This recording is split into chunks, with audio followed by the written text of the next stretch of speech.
Ê sao hạt raថ្ងៃនេះឯងអត់ចេញទូកទេពិសិដ្ឋអើយល្ងាចនេះតលេខ្យល់បក់បក់ដូចជារលកធំពេកបានជាគ្នាមិនចេញទូកហ្នឹងណាញ៉េងអញ្ចឹងបុកផាមួយតងដែលឯងអួតប្រាប់គ្នាថា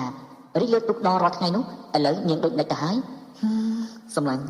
តាំងពីស្ពានជ្រោយចង្វាគេតបភ្ជាប់រួចមកនោះគ្នាមិនអាចឆ្លងទូកគ្នាទេ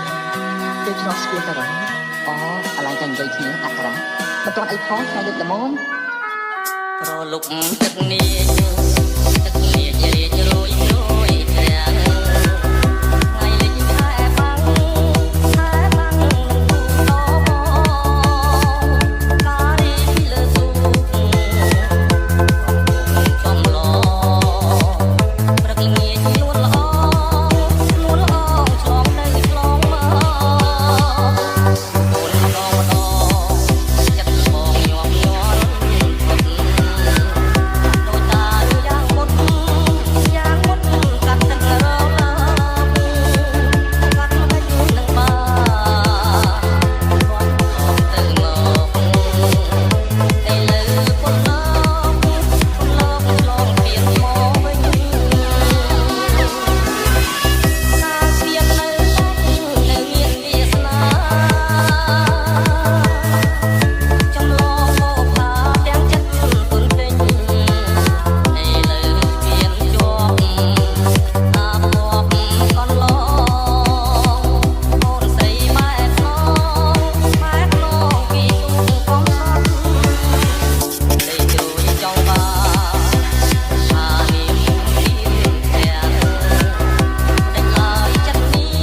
ង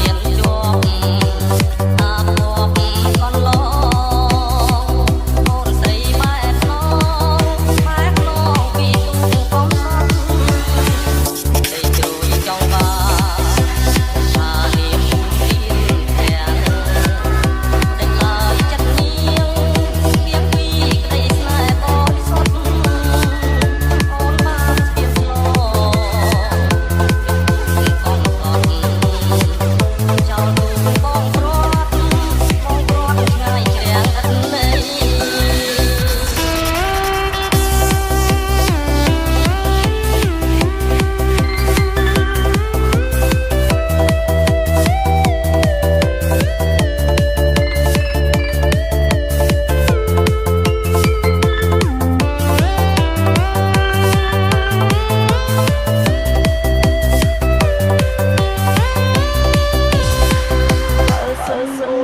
ស្នេហ៍វាពេលតិចមិនប្រាប់ទុកឲ្យបងឈឺចាប់ទើបប្រាប់បងអូនមានភ្លេង